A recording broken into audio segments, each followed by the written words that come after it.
저 같은 경우에 이제 길거리에서 번딴 여자한테 그 폰게임을 할 때 여자가 다 폰게임에서 좀 적극적으로 나와서 좀 아이오아이도 나오고 좀 폰게임 할 때 괜찮았어요. 근데 갑자기 뭐 일이 바쁘다고 친절하게 일 때문에 바빠서 다음에 연락하자고 할 때 이걸 믿고 기다려야 되나요? 여기서 제가 역으로 질문할게요. 혹시 그 네. 여자분을 만났나요? 아니요, 만나진 않았어요. 애프터 이전에? 예, 애프터 이전. 연락을 얼마나 했죠?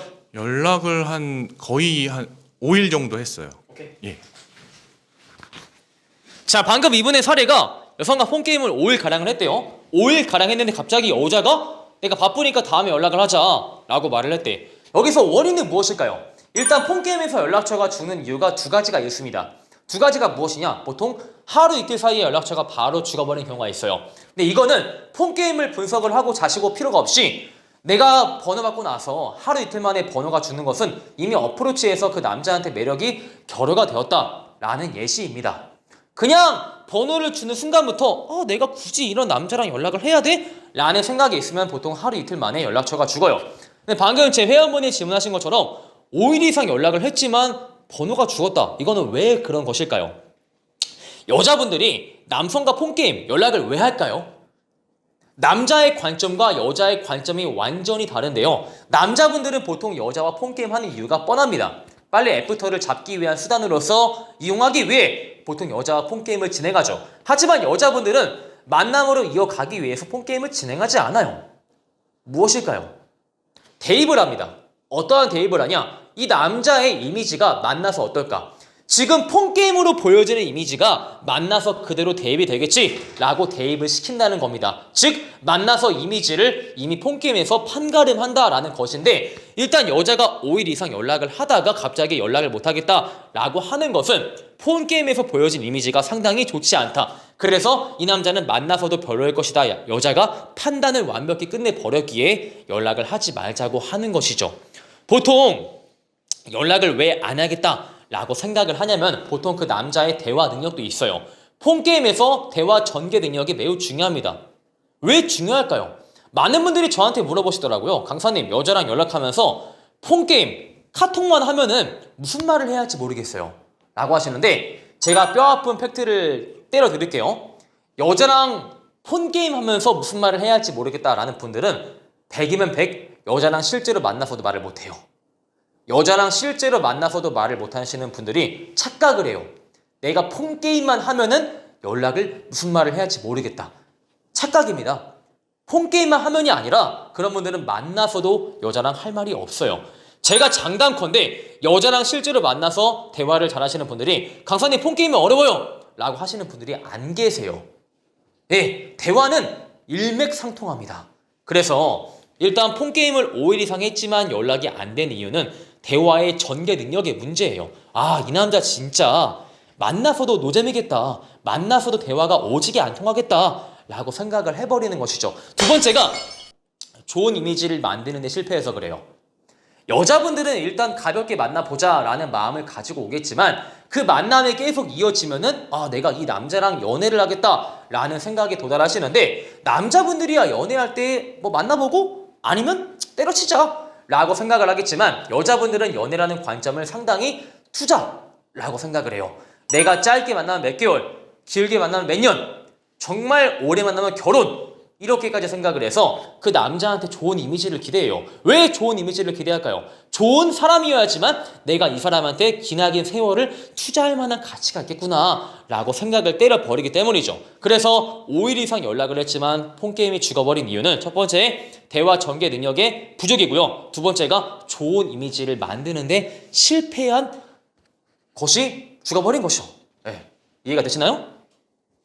또 다음 질문 있을까요?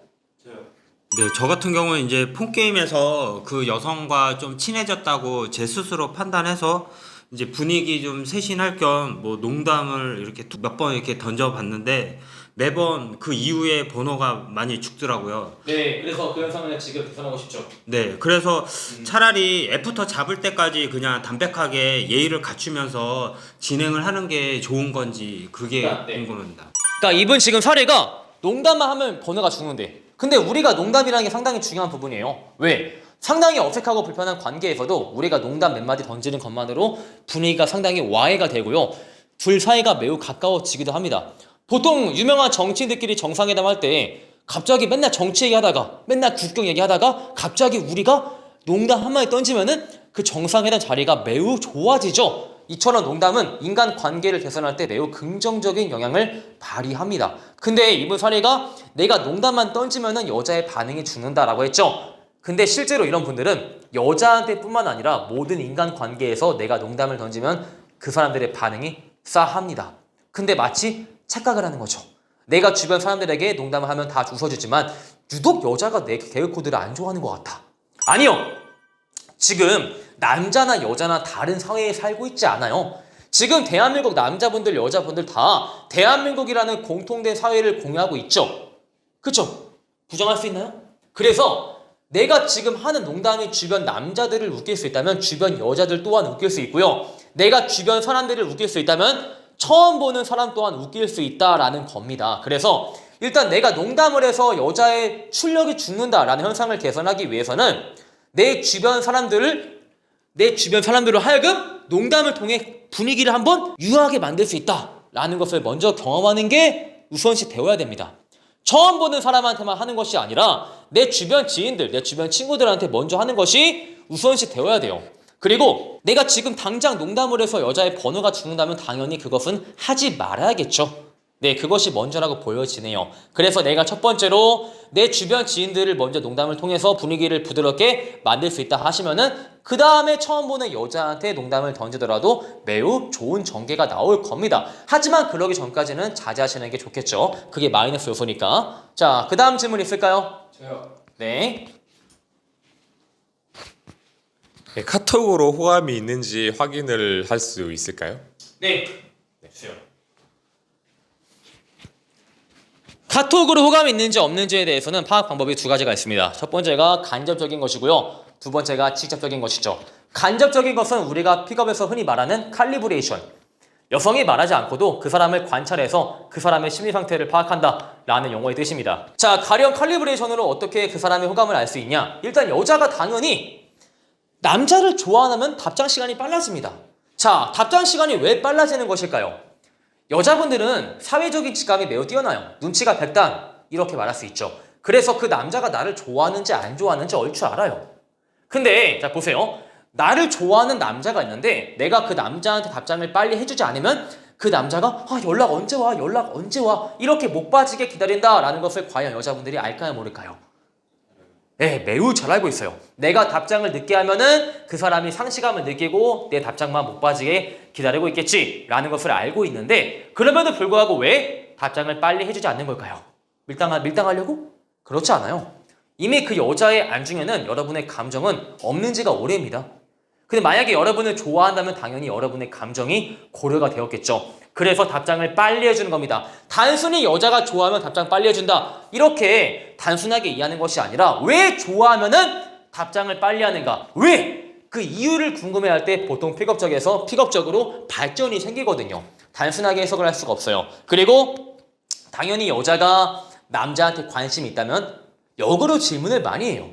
자, 보세요. 내가 대화를 전개할 때 상대가 네, 아니요, 네 이러면은 대화를 리드하는 상대가 얼마나 무안하겠어요. 그죠?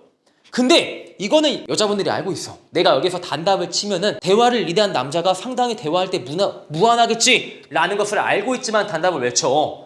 남자가 무안하든 말든 상관없는 거야. 근데 남자의 입장을 고려하는 경우, 남자한테 관심이 있어가지고 남자의 입장을 고려하는 경우 자기 또한 대화를 리드하고자 합니다. 그래서 카톡으로 역으로 질문을 많이 해요.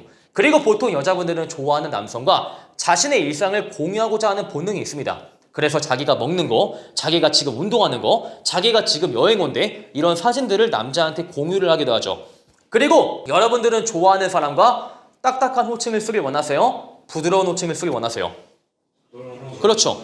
여자분 또한 마찬가지예요. 그래서 여러분들을 막 그쪽 이렇게 부르지 않습니다. 보통 이름 부르죠. 철수야, 맹구야 이렇게 이름을 부르기도 하고 나이가 많다면 오빠, 우리 오빠 이렇게 부르기도 합니다. 그래서 답장 시간이 빨리 오고요. 대화를 리드하고자 하는 참여도가 매우 보이고 이 호칭만 보더라도 그 여자가 지금 나를 얼마나 좋아하나 알 수 있고요. 조금 더 확실한 표현으로는 내가 애프터에 대한 의도를 넌지시 전달할 때 여자가 긍정적인 해석을 한다라는 것인데요. 가령 여자가 커피를 마시고 있대. 그럼 우리가 어떻게 말할 수 있죠? 아, 제가 서울에 정말 커피를 잘하는 카페를 알고 있는데 다음에 같이 가요 라고 했을 때 여자가 좋아요, 가고 싶네요 라는 반응을 보이기도 하고, 반대로 조금 더 친해지면 그래요 라고 반응을 보이기도 하죠. 이렇게 간접적으로 호감을 알 수 있고요. 아니면 직접적으로 호감을 떠볼 수 있어요. 어떤 식으로? 그 여자를 좋게 평가하는 겁니다. 자, 가령 우리가 이미지 박스 씌운다 라고 할 수 있는데, 지연아, 너는 내가 그날 번호를 물어본 이유가 되게 사람의 기분을 배려할 줄 알고 뭔가 내 감정만 우선시하기보다는 가치 있는 사람의 감정을 생각해주는 그런 배려심 있는 여자라 보여가지고 내가 너 번호를 물어봤거든. 넌 실제로 그런 여자야? 라고 했을 때, 자, 모든 사람들은 내가 좋아하는 사람이 나를 어떻게 평가해 줄 때 그에 상응하려고 합니다. 거기에서 어긋나려고 하지 않아요. 가령 아이들이 있을 때 부모님이 와, 우리 아들은 정말 성실해 하면은 정말 그 아이가 최선을 다해서 성실한 면모를 보여주려고 하죠. 내가 좋아하는 사람이 나한테 어떠한 이미지를 대입했을 때 거기서 어긋나지 않습니다. 지연아, 너는 정말 배려심 있는 것 같아 라고 했을 때 맞아요 오빠, 저 배려심 있어요 라고 말을 한다는 것이죠. 하지만 그 남자한테 호감이 없다면은 저를 그렇게 봤나요? 저 그런 사람 아닌데요? 라고 말을 하기도 한다라는 겁니다. 그래서 직접적으로 간접적으로 폰게임을 통해서 그 여자가 지금 나를 좋아하는지 좋아하지 않는지 또한 충분히 떠볼 수가 있는 거예요.